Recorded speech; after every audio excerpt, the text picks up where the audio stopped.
Olá, gente, satisfação. O Portal Sublinhado vai conversar agora com o deputado Alceu Moreira, MDB Rio Grande do Sul, idealizador do que as pessoas, uma grande maioria, olha, quase uma unanimidade, nas últimas horas, tem aplaudido e comemorado muito, que é a sanção por parte do governo federal da lei que disciplina o celular nas escolas públicas e particulares de todo o país. Deputado, muito obrigado por nos atender. Como nasceu essa ideia, gente? Imagina, né? É óbvio. Mas, enfim, como é que foi o trâmite? Um resumo, por favor. Bom dia, Marcos. Bom dia a todos os teus espectadores. É sempre uma alegria poder conversar com vocês, conversar com nossos irmãos e tratar de um tema que eu, na verdade, despertei para trabalhar esse tema em reuniões que nós tivemos no interior do Rio Grande do Sul com professores, quando eles, ainda em 2014, tá? Portanto, faz 10 anos, no final de 2014, numa reunião numa região do Rio Grande do Sul, eles me disseram o seguinte: olha, está quase impraticável nós lecionarmos, porque o aluno com o celular na mão, com tela aberta para a internet, ele tem um grau de dispersão, de desatenção, que é quase impossível passar o conteúdo e fazer ele absorver o conteúdo. Então nós estamos perdendo muita qualidade e não temos como coibir isto, porque a lei, não há legislação para esse processo. Ora, se não é possível o aluno conversar com o colega do lado, porque atrapalha e tira a atenção dos outros, como ele pode estar no telefone com tela aberta? Então, fomos para Brasília, assim que começou o ano, apresentamos o projeto de lei e, na época, tinha uma resistência enorme de parte a parte, tanto do pessoal da corrente da direita quanto da esquerda, diziam que tinha problema. Alguns diziam que a intervenção do Estado, que tirava a liberdade. Outros diziam: é impossível imaginar que agora que nós temos acesso a toda a tecnologia, os nossos filhos não possam ter acesso à tecnologia. E nós fomos trabalhando esse tema, e o que tem que se levar em consideração é que uma legislação, ela é como fruta, né? Se tu colher ela antes de estar madura, ela é verde. Se tu colher depois, está podre. A lei tem que estar madura, e esse assunto amadureceu, naturalmente. A gente foi conversando, eu fui para a presidência da Fundação Ulisses Guimarães e acabei discutindo e conversando com mais 9 fundações, discutimos com autoridades internacionais e fomos percebendo que em vários países do mundo e alguns estados da nossa federação, algumas escolas em alguns lugares do nosso país já praticavam essa tese disciplinar do uso do aparelho, do telefone celular. Isso aconteceu de tal maneira que nós fomos conversando e chegou ao ponto em que, na Comissão de Educação, este assunto começou a ser debatido e chegou um momento que ele estava maduro, estava pronto. Tá?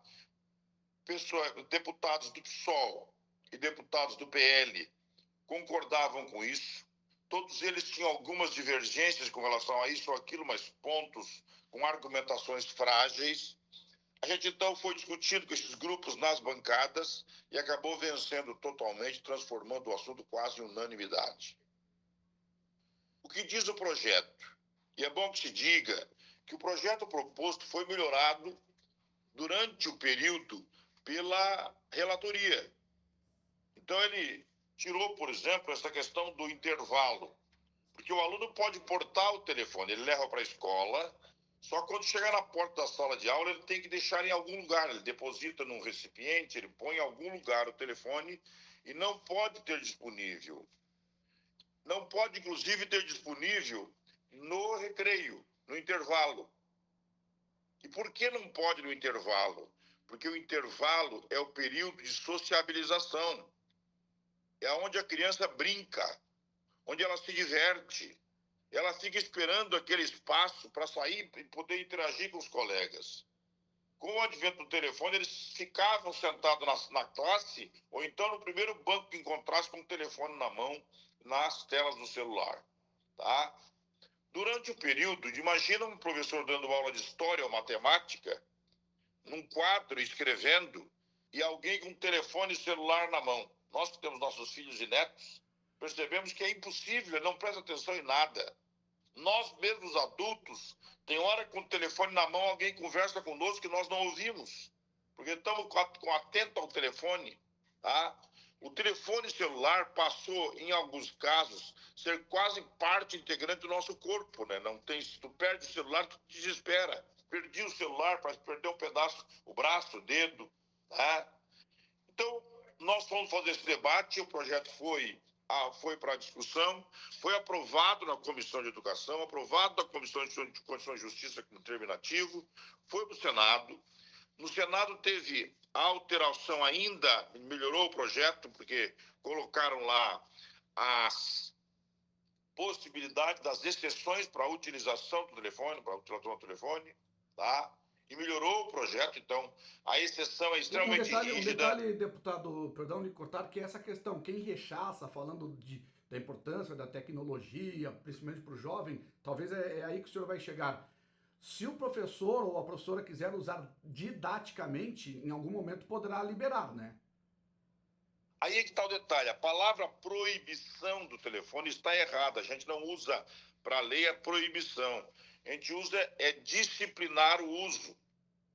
Porque é impossível imaginar, e nos estudos que nós fizemos, é bom que a população saiba, eu mesmo sou avô, não sou professor, e quando fui presidente da Fundação Luiz Guimarães, fui discutir com as outras fundações do país, tá? E descobrimos que este projeto, ele está vertebrado, pronto. Há esta compreensão clara do uso da tecnologia e como utilizar. Aliás, o uso da tecnologia digital hoje, se for utilizado adequadamente, ele vai gerar algo que na escola que eu estudei, na escola analógica, era impossível. Na escola analógica, a escola dos ricos, a escola de quem podia pagar, era muito melhor do que a escola normal. Normalmente muito melhor. Hoje, é possível ter uma escola na periferia de qualquer cidade, com todo o acesso à tecnologia e ter igualdade de oportunidade às crianças. O que mais temos hoje no discurso que se ouve politicamente é desigualdade social. Um dos problemas do país é a desigualdade social. Bom, nem o gêmeo vitelino é igual. Nem ele é igual socialmente. É impossível produzir a igualdade social, mas a gente tem que buscar isso o tempo todo. Do ponto de vista da política pública, o que a gente tem que gerar é igualdade de oportunidade às crianças. Então, não importa de onde ele veio, a cor da pele dele, quanto a família dele ganha, que casa ele mora, em que lugar ele mora ou ela mora. Ele, quando entra na escola, a escola tem que gerar igualdade de oportunidade para ele. Então, quando tu traz a discussão do fim do uso do celular, tu não faz um ato de retirar um direito de ter. Tu abre um grande debate para que a substituição do fim do telefone de uso geral possa trabalhar a ideia do uso pedagógico, do uso do instrumental, do iPad, do instrumento, da lousa, da sala de aula completamente disponível com tecnologia. Num momento de atenção, né? Num momento de atenção. Deputado, deixa eu dar para uma... as pessoas que estão nos... por favor, pode As pessoas que estão nos vendo, Marco, tu imagina o seguinte, como é que é lecionar geografia com a tela aberta num projeto onde a curiosidade da criança... Pensa comigo, a curiosidade é a mãe da inteligência. Cada pessoa que é muito inteligente, ele também é muito curioso. Por que será que as pessoas estão presas na tela? Porque a tela descobriu um método de que atrai a tua curiosidade. O telefone é um espaço de descoberta. Imagina lecionar geografia e na tela do celular ou do iPad está falando da região em que tu está lecionando.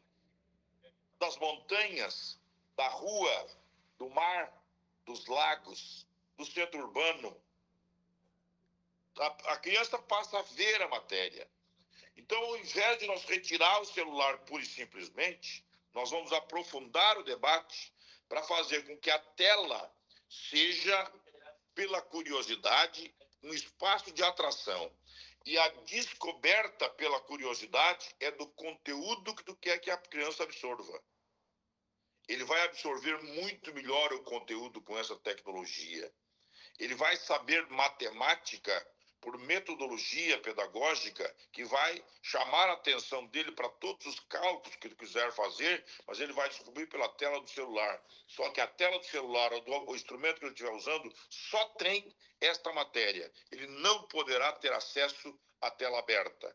Então, eu creio, e é isso que estão propondo, que esse debate agora, a lei sancionada, vai para o Ministério da Educação, ela terá regulamentação. Alguém me pergunta, mas como será fiscalizada? E se é possível já para esse ano letivo já? Ela entra em vigor agora, já, tá? A lei, por si só, ela não é uma forma de fazer como se fosse cortar um queijo, né? Não é um mosaico. Nós temos lei de trânsito e muita gente descumpre. Nós temos muitas leis e elas também são descumpridas. Pois é, não pode se imaginar que num país continental como o nosso, do dia para a noite, numa periferia de uma grande cidade, um menino ou uma menina com 14, 15 anos, fazendo o segundo grau, depois do fundamental, alguém chega na mão dele e tira o telefone pura e simplesmente. Terá que ter um grande apoio da família. A população vai ter que trabalhar isso, o conjunto vai ter que trabalhar. O pai e a mãe, angustiado pelo uso do celular, não sabe como fazer e a lei vai dar segurança jurídica. A direção da escola com os professores terá que ter comprometida com isso. A Secretaria de Educação do Estado, a Secretaria de Educação dos municípios, o conjunto educacional vai ter que trabalhar a aplicabilidade da lei, porque a educação no país é feita pelo município e pelo Estado nesse estágio, tá? E esses dois entes, junto com as comunidades, vão ter que trabalhar a aplicação da lei. Não se imagina que do dia para a noite uma panaceia, agora todo mundo tirou o celular. Não.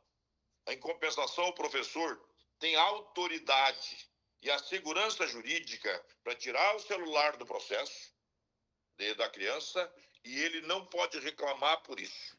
Detalhe, deputado, nós estamos conversando com o deputado Alceu Moreira, gaúcho, MDB, autor da lei, idealizador da disciplina do uso de celular nas escolas. Detalhe do que o senhor está dizendo, fazer um recorte.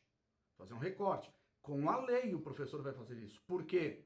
E aí que todos estão parabenizando, principalmente o lado dos educadores, esta sanção, porque não é mais crônico do que exatamente apenas o celular na escola tirar a atenção do aluno. O professor, a professora, que muitas vezes ia reclamar numa direção, isso não é em todos os casos.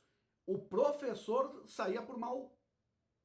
O professor a direção dizia, não, volta lá para a sala de aula e vai dar tua aula. Então tem isso também, vai ajudar a lei para os professores, porque até aqui muitos professores, e eu sei disso, sofreram ao denunciar uma baderna na aula com o uso de celulares. Chegou ao ponto de professores e professoras serem agredidos por isso, né?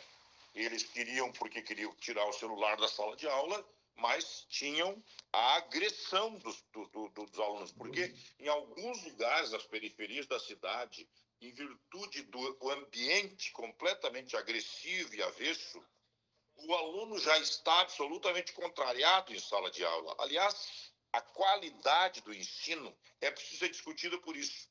A escola, a aula, deve ser um espaço de descoberta e vida. O aluno tem que estar prazerosamente na escola. Ele precisa ir para a sala de aula e encontrar na sala de aula o ambiente para descoberta. Ele precisa aguçar a curiosidade. Precisa ter orgulho de chegar em casa e dizer para os pais, eu aprendi isto hoje. Nós conhecemos a Suécia, a Bélgica. Hoje conhecemos a Itália. Hoje conhecemos a Escandinávia. Esta criança, quando chegar no final do segundo grau, depois do fundamental, ele tem que ser um cidadão do mundo. Ele tem que ser alguém que fale 2, 3 idiomas. Ele tem que ter alguém que tem noção do espaço que ele ocupa. Nós temos que formar nossos filhos com igualdade de oportunidade para isso. Isso é perfeitamente possível. Esse debate nasce agora, com grande influência, com grande responsabilidade. A retirada do celular, pura e simplesmente, não pode acontecer. Ele tem que ser substituído por a forma didática de usar tecnologia. Então, o Ministério da Educação, a Secretaria de Educação, vão começar a discutir, as nossas fundações vão discutir a metodologia, como nós vamos fazer para medir a absorção de conteúdo, como vamos fazer para saber se os nossos filhos realmente sabem o que estão fazendo, como vamos saber se a nossa sala de aula é a melhor, como vamos fazer para treinar os professores. Pensa comigo, tem professores que estão perto de se aposentar, passou a vida inteira analógico, ele talvez não queira fazer o treinamento para ser um professor da Escola do Futuro. Tá? E como fazer isto? Tem que convencer o professor que ele precisa fazer. Tá? Nós, com certeza, mais cedo ou mais tarde, isso sim, com algumas contrariedades ideológicas, vamos ter que ter um modelo meritocrático. Poder avaliar o professor e pagá-lo adequadamente por aquele que, por eficiência, conseguiu passar o conteúdo a ser passado para o aluno com absorção de 60%, 70%, 80%, E com as porque ele devidas, usou, e com as devidas ele guaridas, usou né? metodologia adequada. E com Pois as não, Marcos? devidas guaridas. Esse caso, por exemplo, agora a própria direção tem guarida para apoiar o professor. Deputado, dando já um encaminhamento mais final, antes é bom dizer também sobre a questão de levar o celular para a escola. Pode ser levado e deve ser levado, até por uma questão de segurança. E a lei, eu li por cima, tá? Deixa claro isso. O celular pode ser usado no antes e no depois, nas cercanias da escola, e deve ser usado, principalmente para a questão de segurança. Avisar um pai, avisar uma mãe, receber um aviso de casa também. Isso é bom deixar. Dito, mas eu tenho aqui, para mim, a última colocação, e o senhor fica à vontade, e o ensino superior, que não é diferente. O ensino superior, será que vamos chegar nele? A lei fala alguma coisa? Acho que não, né? Porque eu digo o seguinte, você vai dizer assim, né, o nosso internauta do Portal Sublinhado, ah, mas ali está se tratando com pessoas experientes, de idade, muitos alunos acadêmicos são mais velhos que os professores, mas é aí que eles estão mexendo mais em outros conteúdos, talvez essa questão de tirar a atenção é maior ainda, ou de falta de educação com o mestre é maior ainda. Alguma coisa em relação ao ensino superior, ao seu Moreira? Não, nunca discutimos isso, porque quando nós fomos discutir, tudo que nós tínhamos disponível no país e no mundo, diziam que já nessa idade, na pessoa adulta, ele tem que ser responsável pelo tempo e pelo que ele quer fazer.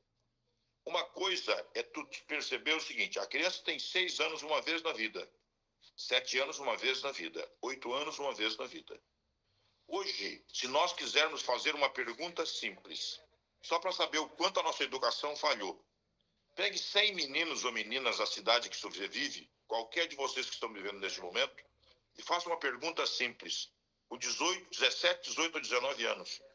Fulano, o que você irá fazer da vida? De cada 100 alunos que tu perguntar, 95 responderão, não sei. Como que tu fica com a criança 18 anos desde que sai do ventre? E quando ele tem 18 anos, tu pergunta, ele olhando para o mundo, precisando do tênis que ele calça, da calça que ele veste, da camisa que ele quer, da festa que ele quer, o dela, com expectativa de ter e ser enorme, e a resposta que ele tem olhando para o futuro é não sei. Isso está certo? Que educação é essa que nós damos para os nossos filhos? Nós passamos a vida querendo inaugurar coisas. Nós compramos carro novo, casa nova, mesa nova, sofá novo, TV nova. Nós compramos coisas, inauguramos ruas, salas, escolas, posto de saúde, e tudo é muito importante. E esquecemos de construir e inaugurar gente. Está na hora de inaugurar pessoas qualificadas, dignas, porque a velocidade da progressão de um país está na educação. E quando se fala em educação, todo mundo fala educação é isso, mas aí parece que a última sílaba, o ão, explica tudo, né? Educação. Qual é a educação que tu está falando, cara pálida? O que a educação que tu quer opera de transformação? O que ela opera de transformação para ti? Absolutamente nada. Então, Marcos, queria te deixar como exemplo o seguinte: o que nós estamos inaugurando agora é transformar a escola no espaço da igualdade de oportunidade às nossas crianças e permitir que, quando ele tenha 18, ele possa botar um pano nos olhos e jogar ele numa cadeira na frente de um computador na China, no Canadá, e aonde ele estiver, ele sai conversando com o mundo. Ele tem um cérebro diferente do nosso, bioanalógico. O cérebro dele foi construído pelas telas. O nosso neto com 6 anos de idade sabe mais de celular que eu com 70. Ele está pronto para isso. Se eu utilizar essa inteligência, essa curiosidade, eu o transformo num cidadão do mundo. Numa escola de ensino integral, eu preparo a criança para ele ser competitiva, independente da cor da pele dele, da casa de onde ele veio, da família que ele veio. A escola tem que gerar espaço de igualdade de oportunidade. Então, te deixo um abraço, um prazer enorme conversar com teus espectadores, contigo, e fico à disposição. E, é claro, já com 70 anos, muito realizado em um dia ter tido essa solicitação nas ruas do meu estado do Rio Grande do Sul, levar para Brasília, ainda em 2015, e agora em 2024 vejo uma lei sancionada, com relativa simplicidade tem a lei, mas tratando de um assunto de alta complexidade e que vai servir como um grande instrumento de transformação da nossa sociedade a partir da educação. Tá certo, deputado. Agradecemos. Eu peço que o senhor, depois que eu me despedir aqui, né, depois que a gente terminar, fique ainda na chamada. Mas é isso. O GZH fez a melhor manchete de todas, que foi assim, ó, não nesses termos, mas acabou a concorrência desleal com os educadores. Então, desde que o Portal Sublinhado ontem colocou a manchete da sanção, são só aplausos, são só coisas positivas a reação dos nossos internautas. Forte abraço, muito obrigado pela gentileza e até uma próxima, hein? Sempre à disposição.